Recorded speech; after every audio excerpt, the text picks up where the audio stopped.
Oh, Dok! Naliligo ka pala? Oo naman. Kala ko di ka naliligo eh. Siyempre, Bakit ganyan ka maligo? ang nabig dito sa bagyo eh.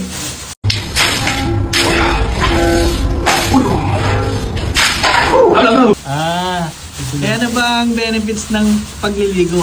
At saka kailan ba dapat naliligo? Ngayon, ano ang benefits? Oo. Ang benefits ng paliligo, bale, pinapaganda niya or sinusot niya yung iyong skin para kapag nakangati ka, gaganda yung iyong pakiramdam.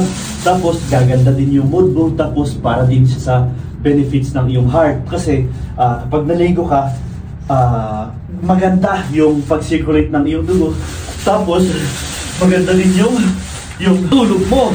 Kaya kapag halimbawa, yung tanong mo na ilang beses maligo ay kung tao ka, bale, pwede na siguro ang every other day kasi sayang ang tubig, sayang ang sabon.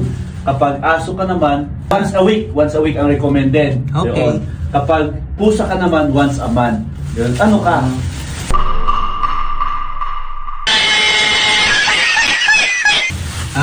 Di ko alam, Dok eh. Sige, Dok. Hindi ka tao. Hindi yan. Sige. Sige, Dok. Salamat. Bye-bye. Ligo ka na dyan.